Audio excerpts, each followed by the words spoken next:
Oke, puji Tuhan saudaraku sekalian, melihat kepada orang yang ada di sebelahmu, katakan Tuhan memberkatimu. Haleluya. Nah saudaraku sekalian, kita bersyukur bahwa kita telah memasuki tahun yang sangat luar biasa sejak awal tahun dari Januari sampai Desember, dan hari ini saudaraku sekalian kita memasuki minggu pertama dari bulan Desember ini. Dan saudaraku sekalian, kita harus mengakui bahwa waktu berjalan atau berlalu dengan sangat cepat saudaraku sekalian. Amin. Ya, bulan Januari atau awal tahun 2025 ya seolah-olah sepertinya berlalu dengan sangat luar biasa cepat, seolah-olah barusan ya berlalu, dan sekarang ya kita telah berada di penghujung tahun 2025. Amin saudaraku sekalian, ya serasa seolah-olah baru Januari, sekarang sudah Desember saudaraku sekalian. Ya, di akhir tahun ya di mana banyak orang Kristen selain mereka sibuk mempersiapkan ya Natal. Ya, saudaraku sekalian, saya percaya bahwa bulan ini juga merupakan bulan yang sangat penting ya bagi saudara yang punya usaha, bisnismen, saudara yang punya ya mungkin pekerjaan. Saya percaya bulan ini seringkali banyak orang mulai merekap saudaraku sekalian. Ya, mereka mulai menghitung kira-kira ya tahun ini ya usaha saya untung atau rugi. Ya, lalu mana yang mau dikonsolidasi, mana yang mau dikembangkan saudaraku. Dan mungkin ada di antara kita, saudara yang berkarir, saudara mulai memikirkan gitu loh. Wah, gimana caranya supaya ya saya bisa mempertahankan prestasi, saya bisa mempertahankan ya apa yang telah saya capai ya tahun ini di tahun depan. Bahkan ada di antara kita mulai memikirkan kira-kira bagaimana caranya saya bisa meningkatkan saya punya prestasi, ya saya bisa meningkatkan apa yang telah saya capai ya pada tahun ini. Dan mungkin bagi yang sekolah ya yang tahun depan bakalan naik kelas atau tahun depan bakalan lulus. Saudaraku sekalian, saya tidak tahu berapa banyak dari saudara bertekad gitu loh. Pokoknya tahun depan waktu aku naik kelas minimal ya aku mesti berada dalam ranking 5 besar atau 10 besar. Atau Anda yang lulus, Anda bertekad pokoknya ya kalau aku lulus aku mau ya NIM saya, nilai saya paling enggak berada di ranking 5 besar atau 10 besar. Jadi saudaraku sekalian, tahun ini saya mau katakan bahwa ya kita harus lalui dengan penuh ya syukur, dan di akhir tahun ini ya suka tidak suka kita harus memperhatikan, merenungkan apa yang telah kita lalui di sepanjang 11 bulan yang lalu. Nah saudaraku sekalian, saya tidak tahu apa yang saudara capai, saudara merasa saudara berhasil atau saudara merasa baru masuk ke dalam sebuah keberhasilan, atau saudara merasa bahwa mungkin aku perlu kerja keras lebih. Apapun yang saudara rasakan, kenyataan mengatakan kita sudah di bulan terakhir dari tahun 2025. Dan bagaimana kita menutup tahun ini? Saudaraku sekalian, itu semua kembali kepada diri kita. Nah, saudaraku sekalian, selain bulan ini merupakan bulan di mana kita merenung, menghitung, merencanakan, mentargetkan, gak bisa disangkal dan gak bisa dipungkiri. Ya, bulan Desember ini juga ya dikenal sebagai bulan Natal, saudara. Ya, kenapa saya mengatakannya dikenal sebagai bulan Natal? Karena di sepanjang bulan Desember ada begitu banyak ya perayaan Natal yang dilakukan. Di gereja-gereja udah pasti ya banyak Natal yang dirayakan. Di instansi-instansi ya, mungkin juga di organisasi-organisasi, mungkin juga di persekutuan-persekutuan. Mereka merayakan Natal. Nah, saudaraku sekalian, jadi perayaan Natal ini bukan hanya mesti di tanggal 25. Di tanggal 25 baru disebut perayaan Natal. Di luar tanggal 25 bukan. Enggak saudara. Ya, jadi saya mau katakan bahwa bulan Desember saya menyebutnya bulan Natal. Untuk itu saudaraku sekalian mulai minggu ini. Ya, mulai minggu ini saya mau berbicara mengenai apa itu Natal, ya, dan artinya itu bagi kita apa dan bagaimana kita menyikapi ya Natal dalam kehidupan kita, saudaraku. Ya, kenapa saya berkata demikian? Mungkin ada di antara kita, ya, saudara, ya, setiap kali merayakan Natal, saudara merasa tidak mendapatkan apa-apa, tidak merasakan apa-apa. Atau mungkin sebagian ketika mereka Natal merasakan sebuah kesenangan, tapi setelah itu berlalu dan ya hidupnya kembali sepi. Saudaraku sekalian, apa itu Natal? Apa artinya bagi kita? Lalu bagaimana kita menyikapi itu menjadi kunci di mana saudara bisa sungguh-sungguh menikmati kuasa Natal di dalam kehidupan saudara. Amin. Tema saya, Natal adalah kekuatan kasih Allah. Ya, Natal adalah kekuatan kasih Allah.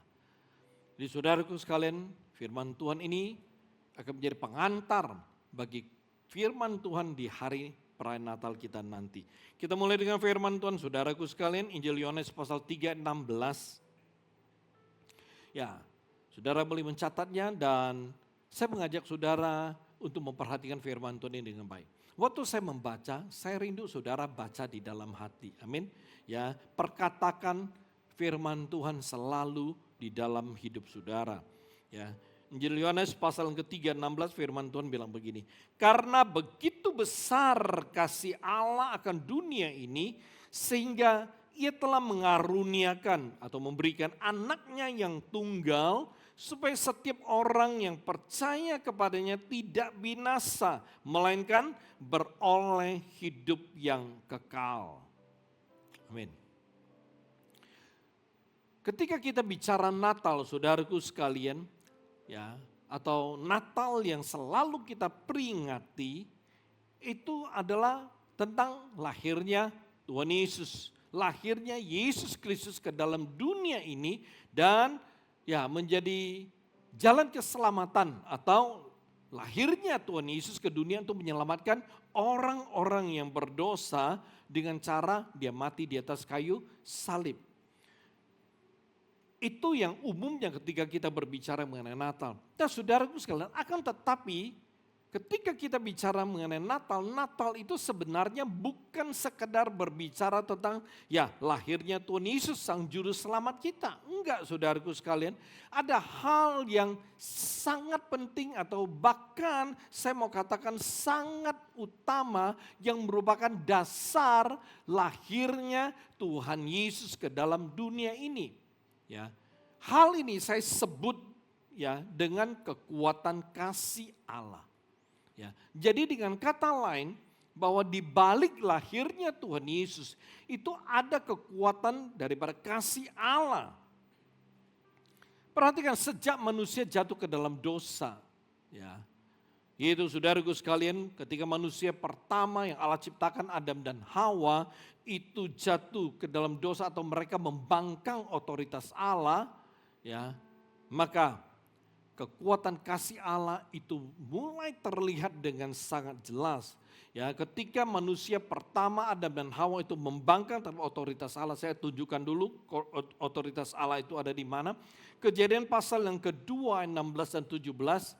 Ya, kitab Kejadian pasal 2, 16, 17 firman Tuhan bilang begini. Lalu Tuhan Allah memberi perintah kepada manusia, semua pohon dalam taman ini boleh kau makan buahnya dengan bebas. Tetapi pohon pengetahuan tentang yang baik dan yang jahat, janganlah kau makan buahnya sebab pada hari engkau memakannya pastilah engkau mati.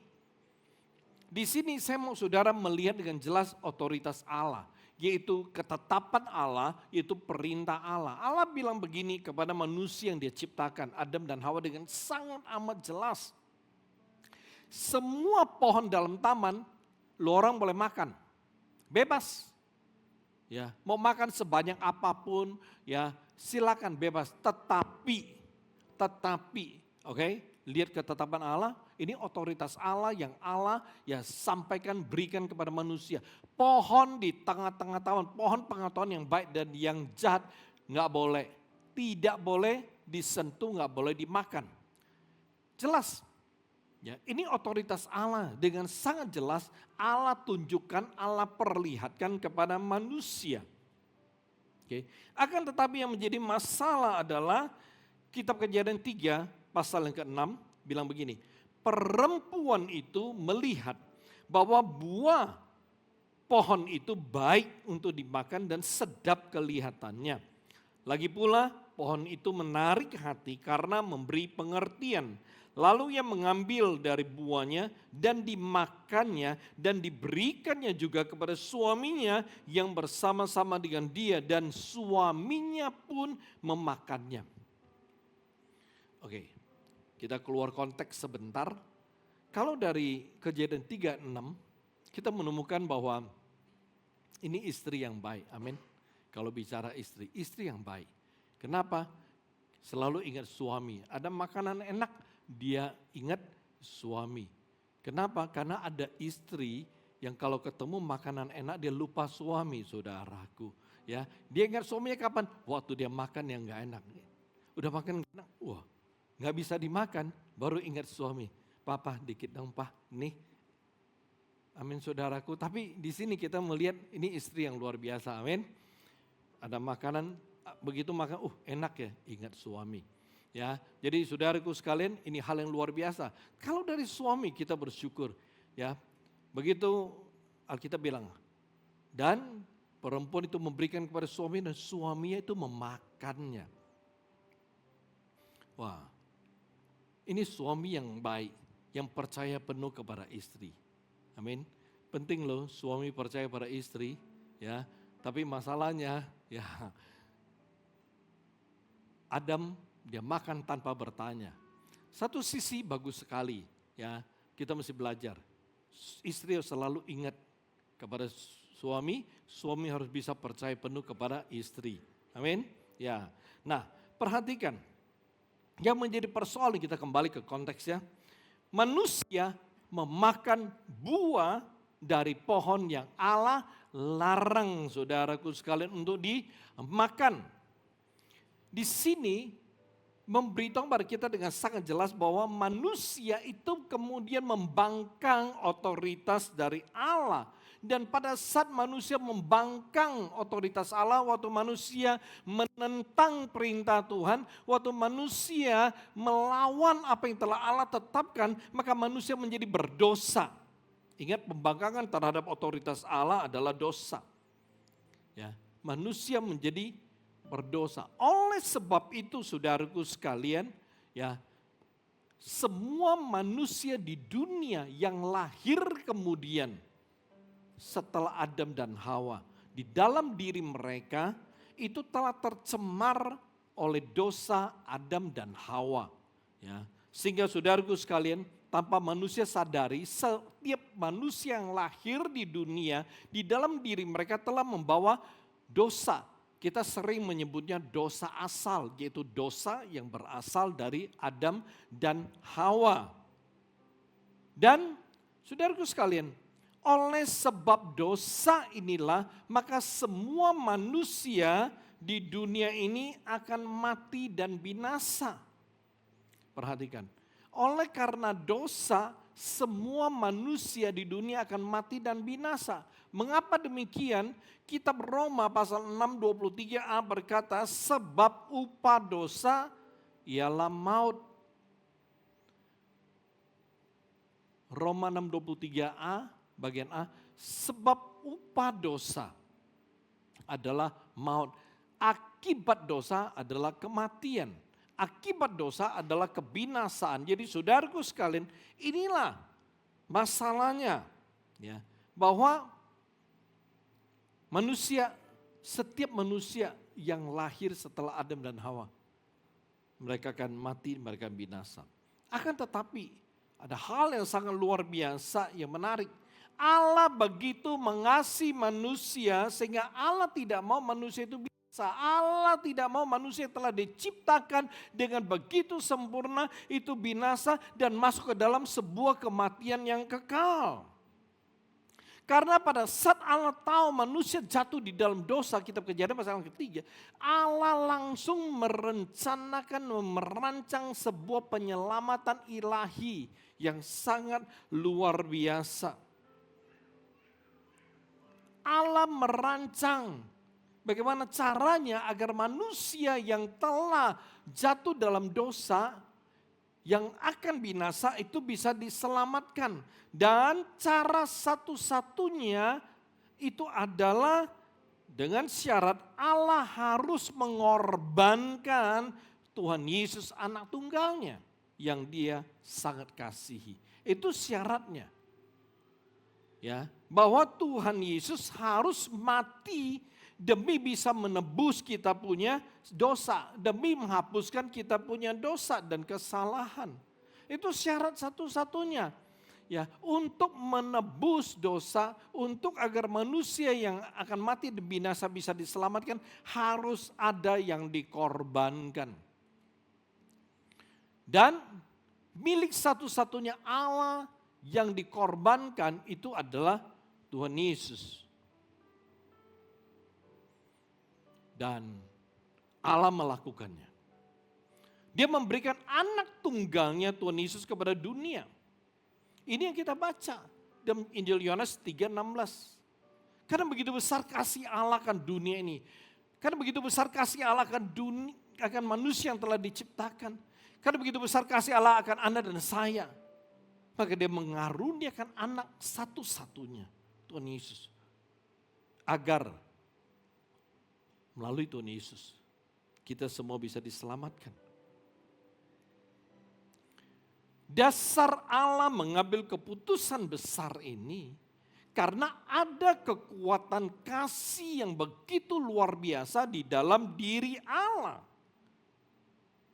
Kalau kita perhatikan, kita akan menemukan bahwa kekuatan kasih yang ada di dalam diri Allah, inilah yang memampukan Allah merelakan anak kesayangannya. Tuhan Yesus tuh lahir, menderita, kemudian mati di atas kayu salib, saudara.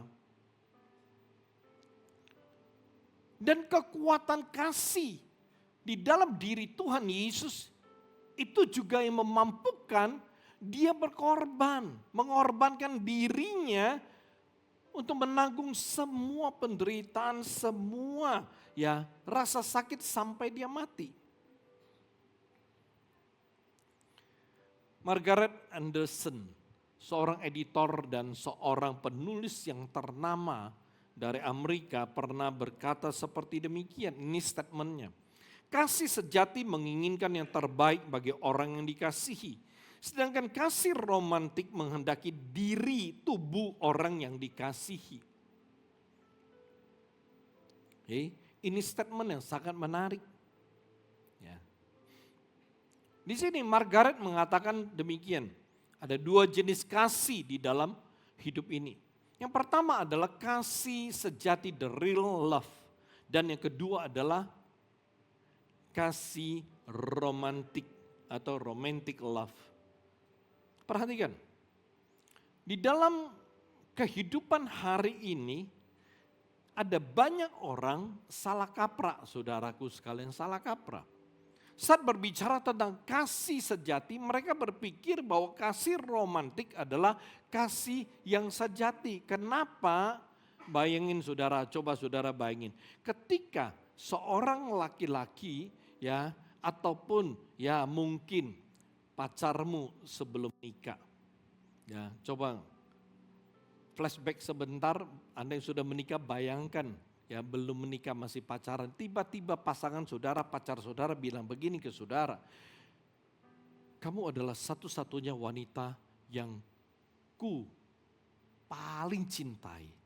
Dan aku wanita yang paling ku kasih adalah kamu. Saudaraku sekalian, waktu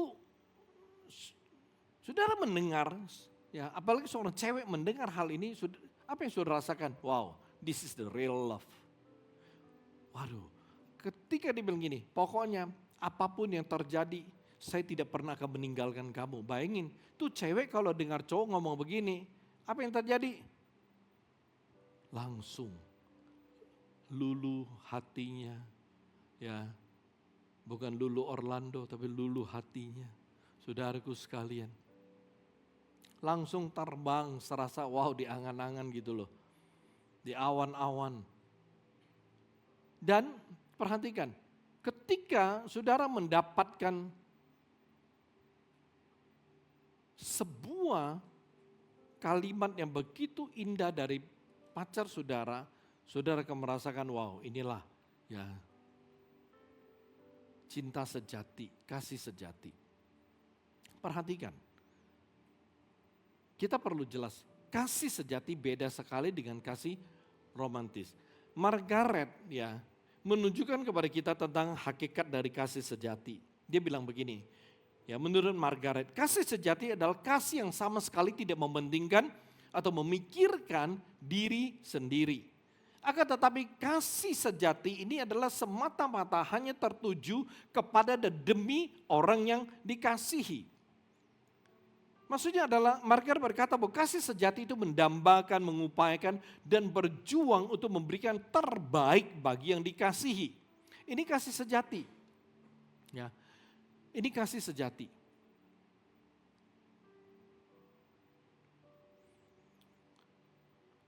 Saudaraku sekalian, kasih sejati tidak memikirkan, tidak mementingkan diri sendiri. Kasih sejati itu adalah semata-mata yang dilakukan itu adalah yang terbaik untuk orang yang dikasihi.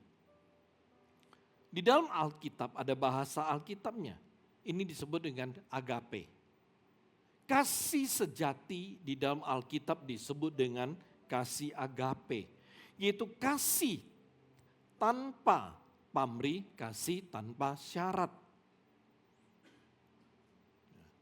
Saya cenderung menyebut bahwa kasih agape atau kasih tanpa pamrih, tanpa syarat ini adalah kekuatan kasih. Sebuah kekuatan kasih. Saudara, kita perlu mengerti bahwa Allah memberikan anak tunggalnya dengan tanpa pamrih. Allah memberikan Tuhan Yesus kepada dunia dengan tanpa syarat. Dan yang sangat menarik saudaraku sekalian, kita menemukan bahwa kasih sejati daripada Allah nyata dengan lahirnya Tuhan Yesus. Kenapa demikian? Perhatikan dikala manusia ya sedang berdosa, sedang hidup di dalam dosa, terikat dengan dosa, atau dengan kata lain Anda dan saya pada waktu kita masih berdosa, Allah telah memberikan Tuhan Yesus bahkan telah mati bagi kita di atas kayu salib.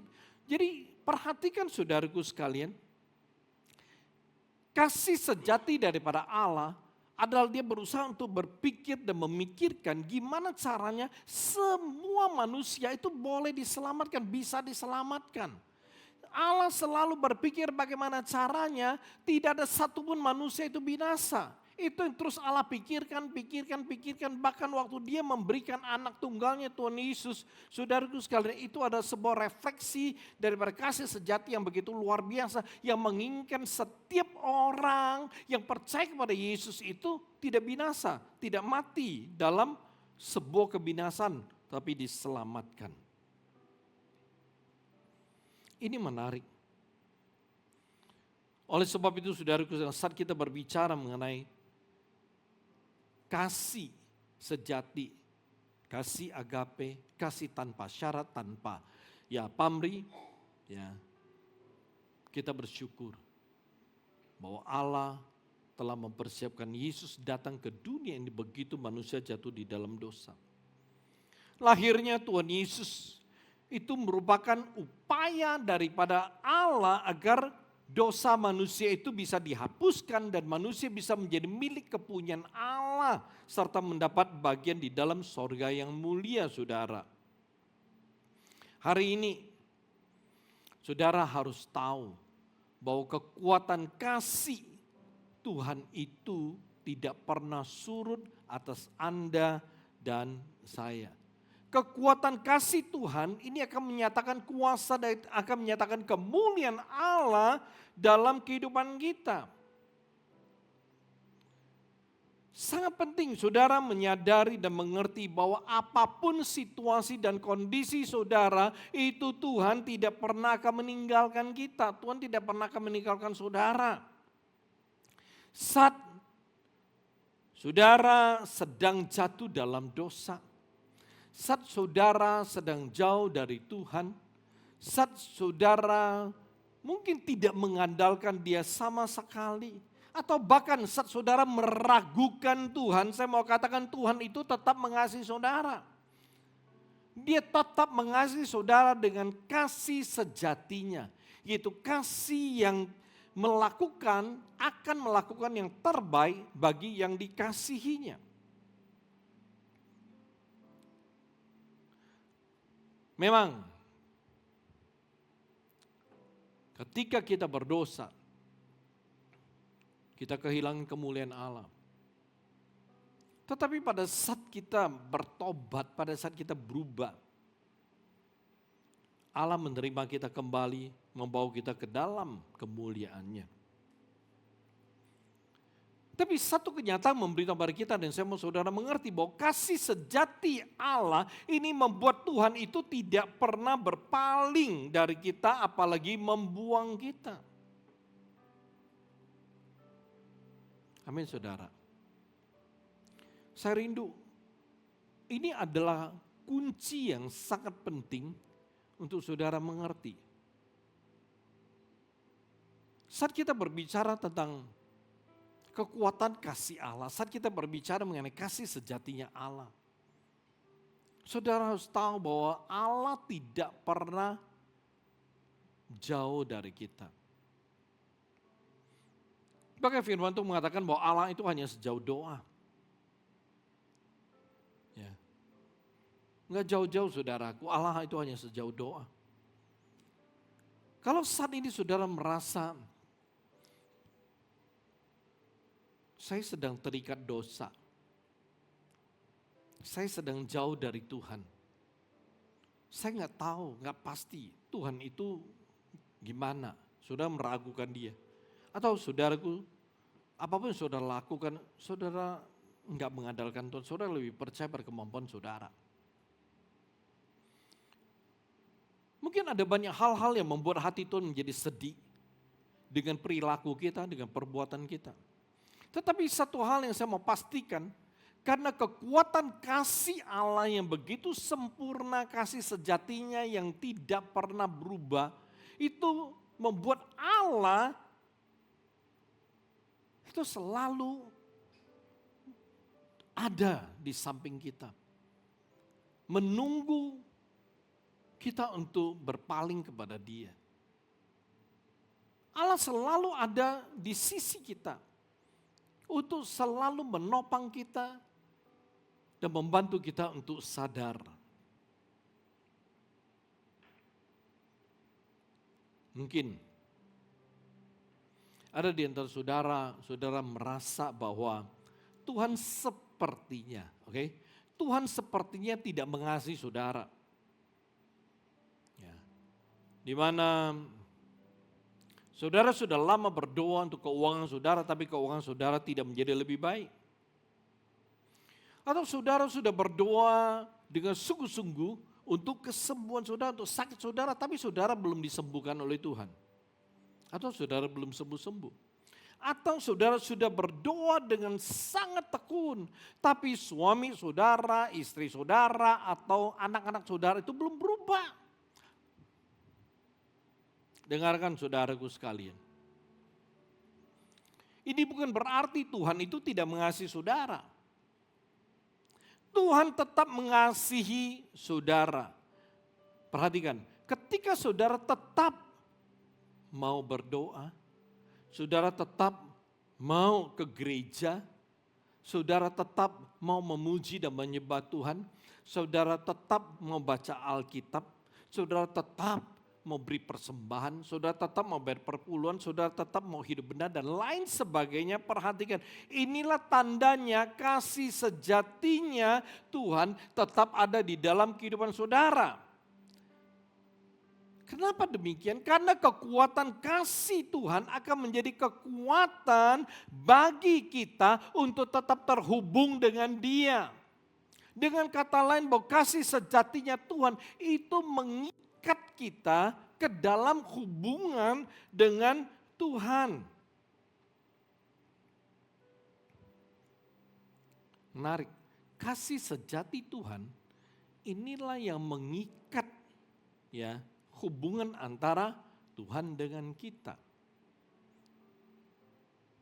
Kasihnya yang membuat kita tetap bisa ada di hadapan Tuhan. Dan kita perlu bersyukur untuk perkara ini.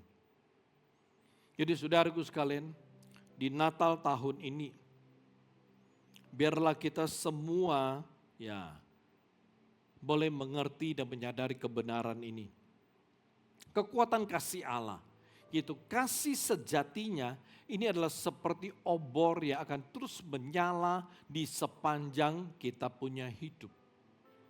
Kasih sejatinya Allah, itu adalah sebuah terang daripada Allah yang akan terus bersinar, yang terus hidup di dalam diri kita.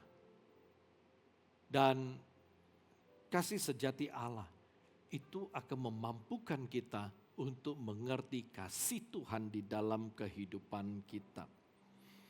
Oleh sebab itu saudaraku sekalian, saya rindu ketika kita melewati bulan Natal ini, kita mengerti makna Natal yang sangat indah di sepanjang kehidupan kita. Dan saya berharap ya di sepanjang bulan Desember ini akan mengubahkan hidup saudara, mempersiapkan saudara untuk masuk di tahun 2026 dengan langkah yang lebih pasti bersama dengan Tuhan.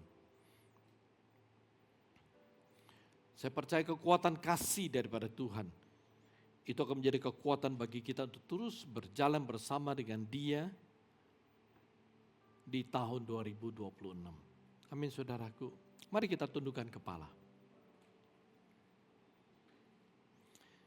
Saya rindu mengajak saudara untuk datang kepada Tuhan. Coba renungkan hal yang sangat sederhana di dalam kehidupan kita, tapi ini adalah satu hal yang sangat penting.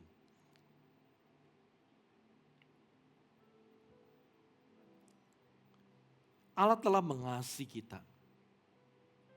Karena kekuatan kasih Allah, yaitu kasih sejatinya,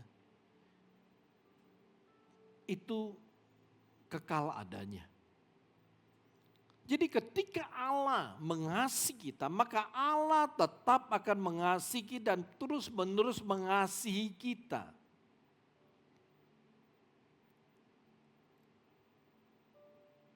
Dan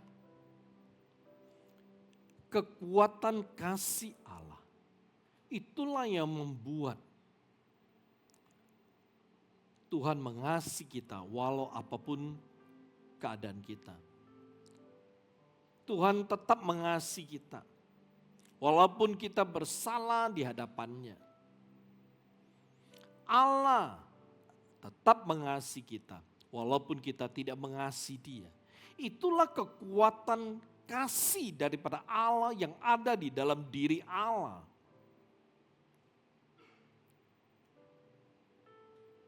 Saudara perlu menyadari hal ini. Dan saudara perlu bersyukur bahwa saudara dan saya dan manusia-manusia yang ada di dunia ini, kita semua adalah objek daripada kasih Allah. Artinya Allah akan mengasihi kita dan terus mengasihi kita. Ini adalah hal yang terbaik yang Tuhan berikan kepada Anda dan saya. Oleh sebab itu hari ini saya mau saudara bersyukur, sungguh-sungguh bersyukur. Karena kasih sejati daripada Allah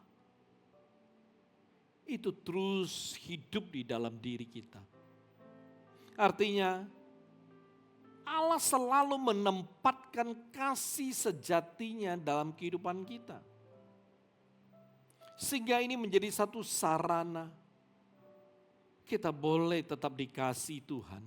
Kita boleh tetap diberkati oleh Tuhan. Kita tetap bisa dikuatkan oleh Tuhan dan kita bisa belajar mengasihi Tuhan.